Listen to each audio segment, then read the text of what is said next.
Medyo ano na tol, panigurado tol na may nauna sa amin dito. Ano?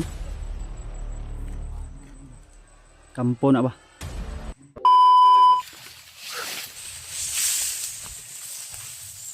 Ayun mga tol. Tuloy ko tayo sa ating paglalakbay.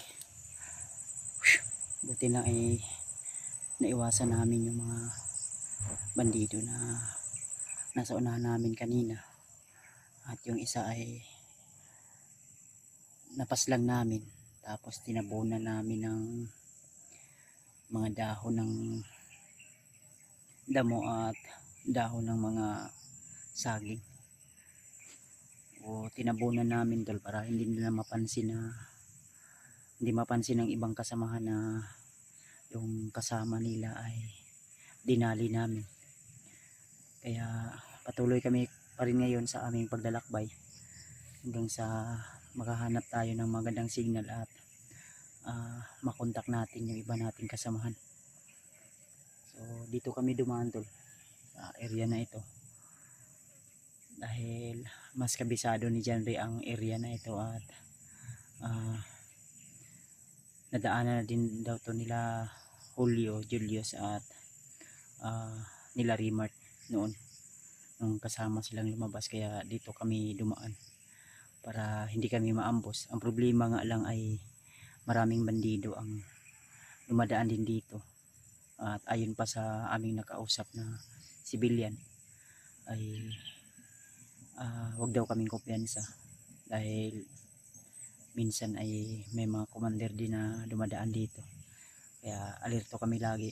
So sila Janry at si Edward ay nandun sa unahan at ako yung nasa huli dahil di natin alam na baka may mga sumusunod sa amin, kaya ipagpray nyo lang po kami tol na ligtas po kami lagi sa aming bawat lakad at walang anumang panganib ang nakaharang o nakantabay sa amin.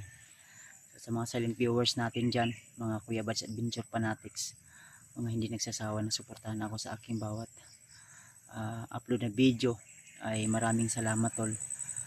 Abangan nyo pa po yung ating mga video na i-upload. Isang share, isang like, isang subscribe ay malaking tulong na po yun sa akin tol, sa aking bawat video. So sana tol ay hindi pa matapos ang buwan na ito ay mailigtas na natin si Julius para na rin makatulong din tayo sa iba nating mga kasama na hunter. So mag-ingat lang po sila lagi at naway gabayan sila lagi ng Panginoon sa kanilang mga bawat lakad. So tuloy tayo tol at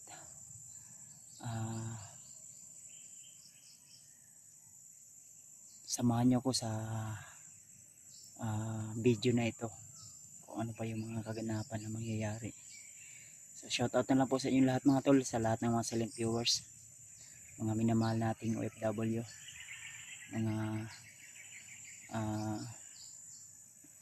hindi nagsasawa na suportahan ako sa aking bawat pag-akyat sa bundok, nagbibigay ng share na blessing. So shoutout pa sa inyo lahat. Kung naman yung mga problema at pagsubok natin sa buhay ay malagpasan din natin. So, medyo nasa mataas na bundok na kami mga tol, no? So may mga nadaanan kaming iba't ibang klaseng pananim ng mga civilian. So panigurado na may mga tao pa rin civilian na nagtatanim ng mga punong kahoy o mga niyog na ito. Kaya panigurado na ang area na ito ay dinadaanan o daanan lang ng mga bandidong grupo. Pero hindi pa rin kami magkumpiyansa mga tol. Dahil pag nandito sa bundok na tayo ay delikado at mas critical yung area o yung buhay natin. Yan. Sinabi ko na nga ba may daanan dito. Ganan lagi ni Brad. Ha? Dugay mo ka dito. Ha? Dugay mo ka dito. Kung ayaw akong boots, yung sintas ng boots ko ay natanggal. Brad, marami pang pananim Brad. Panigurado may mga civilian pa rin dito na nagtatanim ng mga puno ng niyog. Yeah. Nasa bundok na ito. Bundok na. Sana makarating tayo doon sa eksaktong location. Kung may signal, makakontak tayo kila Julio. Kung saan sila talaga ngayon dahil malawak tong area na ito mga tol. Makita ni Bang dito yung video natin. Si Remart ay hindi pa yun makaakyat dahil nalalapit na yung kaarawan ng kanyang anak. Kaya sinabi ko na hindi pwede na hindi kami aakyat. Kaya mauna na kami. Kung sakaling man aakyat siya ay kontakin niya lang kami. Nang sa ganun mga tol ay malaman din namin na nasa bundok na siya. Oh, layo na kayo niyo. Bukid na. Medyo ano na tol. Malayo na yung nalakbay namin.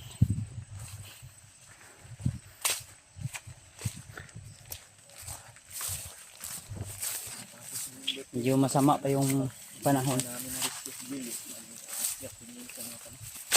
Medyo masama yung panahon Brad. No? Parang dahil nabalitaan natin na may bagyo din sa ibang bansa. So yung dito sa atin ay low pressure area o kadalasan yung mga mabababang level ng lupa ay binabaha dahil sunod-sunod yung ulan, lalo na pag hapon na iipon yung mga ulap na naging sanhi ng pag-ulan. Ano, ito gawa ng tubig to mga tol, landslide. Salamat tayo dahil may mga taong nagtatanim pa rin ng mga punong niyog dito na hindi talaga agad-agad mga landslide. Dahil pag madaanan to ng bagyo, kung walang tanim ay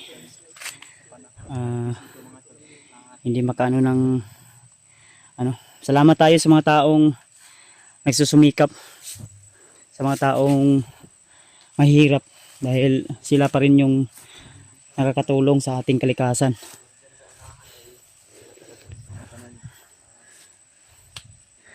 Minsan kasi yung mga bandidong grupo ay yun po yung mga namumutol ng kahoy o illegal logging ba. Kaya yung ibang tao na naninirahan dito sa bundok, uy Brad, ano mo itamakan na yung mga bagong tamak. Ay kapensa baka may nauna sa atin ha. May mga pit mark o may bakas ng mga paa ba. Ayun, parang tiil ang gamit raan yun. Ayun. Ayun tol. Panigurado tol na may nauna sa amin dito. So, kita namin yung bayan.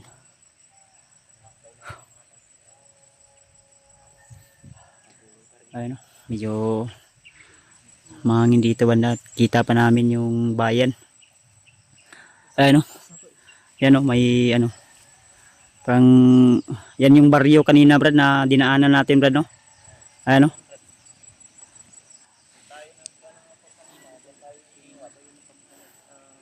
So medyo malayo na talaga. Nasa mga 5 oras na siguro kaming naglalakbay. Dahil minsan ay humihinto po kami tol.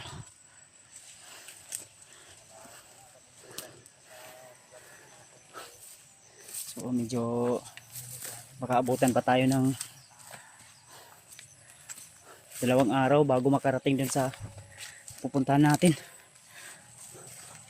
Uy, murag na sniper area da banda oh. Bro, kampo na ba? Wala yung tao? Wala, murag mingaw. Pero sige lang, hindi lang ako pensa.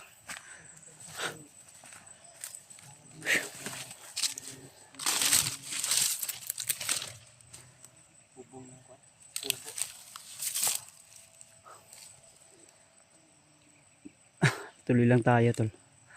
Kahit mahirap man yung mga nadaanan namin.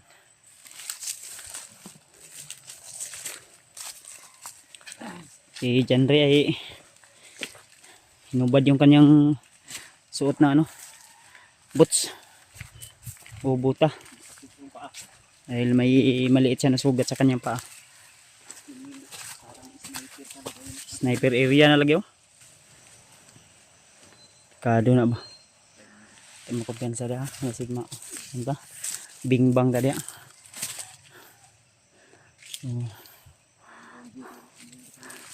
Ini ta. Dayon ta. Ang mga bakas oh. Lingkurado na unahan tayo nilang dumaan dito. Dahil nandun pa tayo sa baba kanina.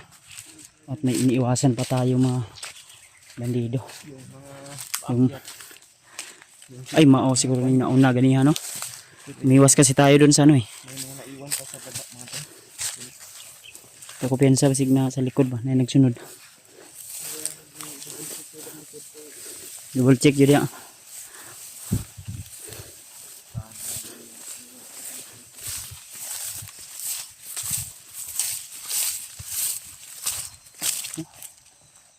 Ano makalawak pang mga malawak pa yan.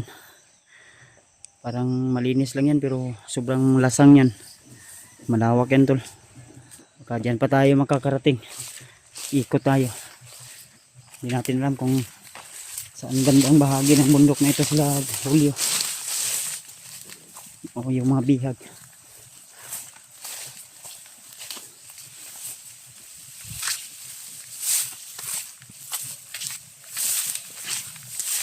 Ha?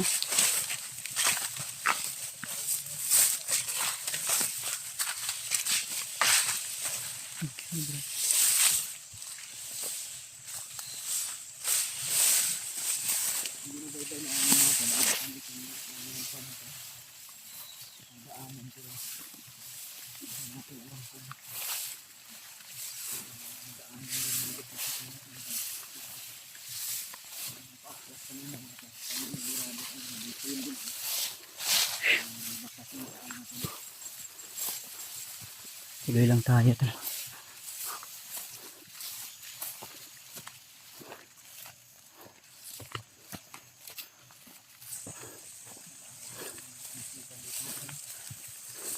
Lawak pa yan. Paglapad. Mga nasa 100 hektar.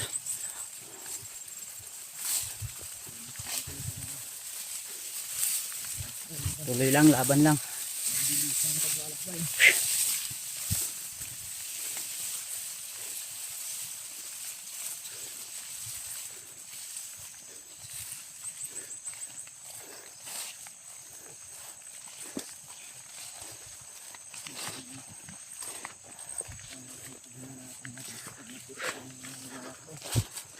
Buti lang eh, hindi mainit pa no. Kung mainit pa, patay tayo sa uhaw.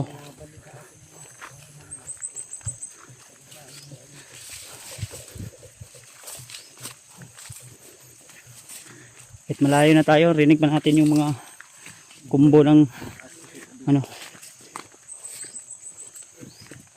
Ha?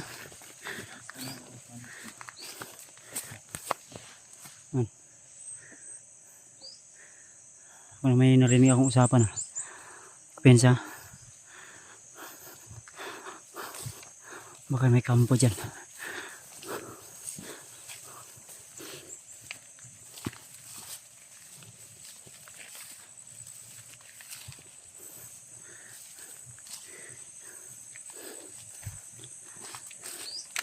Okay. Handa ko muna yung baril ko. Bala. Kailangan maghanda tayo. Agad. May narinig ka?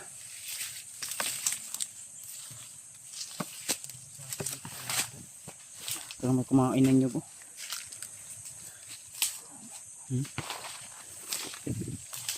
Hindi ko pensa ha. Brad, ayun na Brad, dito agyo. Dalan. Ha? Sige lang. Sige pa daw. Masig na ibihag dia. Paabot ako dre. Ang mga tol, may narinig si Jan rin na boses mga tol, kaya pinasilip ko sa kanya. Hard ang likod Brad. Likod ba? Ha?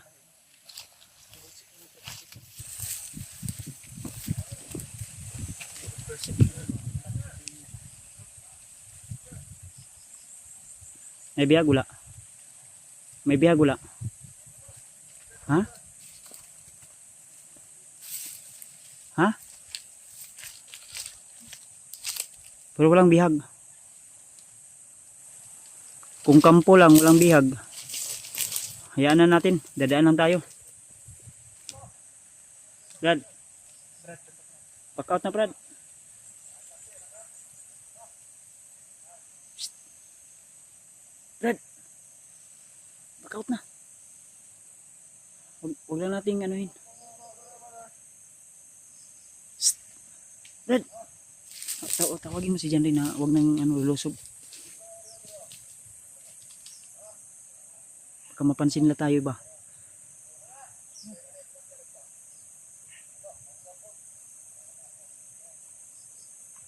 Tras na, tras.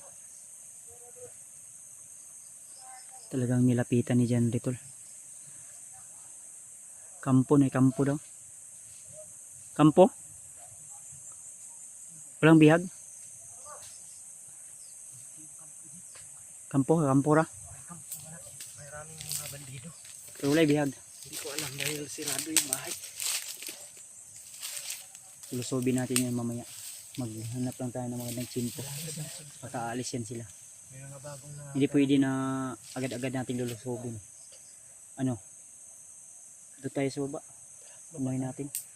Maniid, mabasid muna tayo ba? Hindi pwede na padalos-dalos tayo. Hanap tayo ng area na pwede nating mapagtaguan. Kailangan nating maano to na baka sikretong kampo nila yan at may mga bihag sila o di kaya nag-iimbak sila ng mga pagkain dyan. So may mga supply sila na maano natin kaya Brad, kita Brado.